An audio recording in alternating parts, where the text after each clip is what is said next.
ఒక అడవిలో గుంటనక్కనంట ప్రమాణ స్వీకారం చేసిందట, ఇక ముందు మిమ్మల్ని ఎవ్వరిని మోసగించనని. అడవిలో గుంటనక్క ప్రమాణ స్వీకారం మిమ్మల్ని ఎవ్వరిని మోసగించనని చేస్తే గుంటనక్కని ఎవరన్నా నమ్ముతారా అధ్యక్ష? 10 సంవత్సరాలు ఏలి ప్రజల్ని మోసం చేసి ఇయాల వారు అక్కడ కూర్చొని ఈ ప్రభుత్వం ఏం చేయట్లేదు, ఈ ప్రభుత్వం తెలంగాణ సమాజాన్ని మోసం చేసింది అన్నట్టుగా మాట్లాడితే నమ్మడానికి ఎవరు సిద్ధంగా లేరు అధ్యక్ష. అదే అలిశెట్టి ప్రభాకర్, కరీంనగర్ బిడ్డ, సిరిసిల్లనే అనుకుంటా పొన్నం ప్రభాకర్ గారు చెప్పాలి, జగిత్యాల, వారు చెప్పిందే కూడా మన కళ్ళ ముందర ఉంది అధ్యక్ష. కాబట్టి దయచేసి తారక రామారావు గారికి నా సూచన ఒక్కటే, సరే పెద్దలు వారు రాలేదు, వారి అనుభవంతో మాకేమైనా సూచనలు ఇస్తారని ఎదురు చూసిన, చీల్చి చెండాడుతా అని అంటే ఎందుకైనా మంచిదని బుల్లెట్ ప్రూఫ్ జాకెట్ కూడా తోడుకొని వచ్చినాం అధ్యక్ష. మా వెంకటరెడ్డి గారు అయితే 10 గంటలకు అసెంబ్లీ అని అంటే 9:30కే వచ్చి కూర్చున్నాడు, అదేందో చూద్దామని చెప్పి. ఒక సినిమాలో మీకు తెలుసు కదా అధ్యక్ష, నేను ఊరు బయట ఉన్న కొండనెత్తుతా మీరు రాండి అని సవాల్ ఇస్తుండే ఒక ఆయన. ఊరంతా వచ్చిందారే ఎట్లెత్తుతాడో చూద్దామని. ఇంకా పేల్వాన్ కూడా కొండ దగ్గరకు వచ్చిండు, వచ్చి మొత్తం జబ్బలు జరుచుకొని తొడలు కొట్టుకొని చెప్పిండట, మీరు అందరు కలిసి ఎత్తి నా మీద పెట్టుండి మోసి చూపిస్తా అని. గట్లనే ఉంది అధ్యక్ష వాళ్ళ చీల్చి చెండాడు కూడా.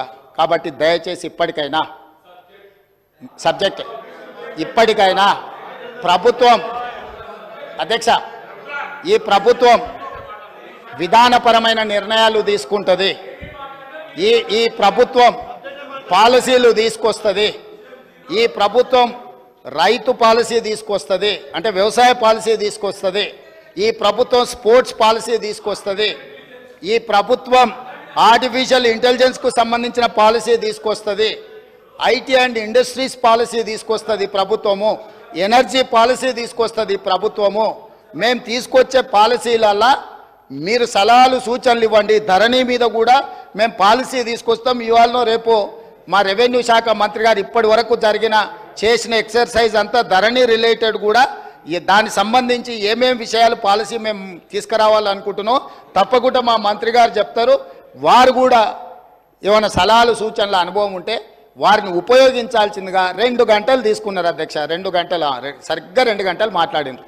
2 గంటలల్లా ప్రతి విషయం రాజకీయ కోణంలో విషం జిమ్ముడు తప్ప రాష్ట్ర ప్రయోజనాల కోసం వారు ఏమైనా సూచన చేసిండ్రా?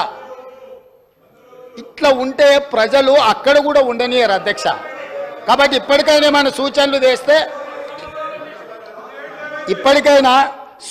చేస్తే తప్పకుండా, ఎందుకనంటే వాళ్ళు 10 years ప్రభుత్వంలో ఉన్నారు, తెలంగాణ స్థితిగతులు ఆర్థిక వనరులు వాళ్ళకి తెలుసు కాబట్టి డెఫినెట్గా వాళ్ళ ఎక్స్పీరియన్స్ నుంచి రాష్ట్రానికి ఏదైనా ప్రయోజనం ఉంటే డెఫినెట్గా తీసుకుంటాము.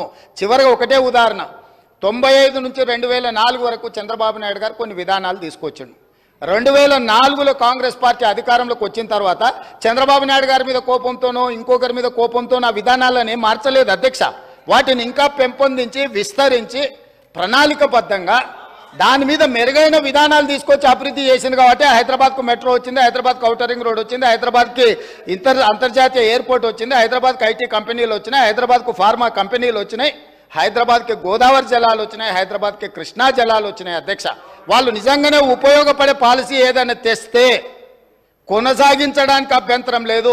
మేము తెచ్చిన పాలసీల మీద వారేమైనా సూచన చేస్తే సహేతుకమైన సూచనలు సలహాలు తీసుకోవడానికి కూడా మా ప్రభుత్వానికి ఎలాంటి అభ్యంతరం లేదని తమ ద్వారా ప్రతిపక్ష నాయకులకు నేను చెప్పదలుచుకున్నా అధ్యక్ష.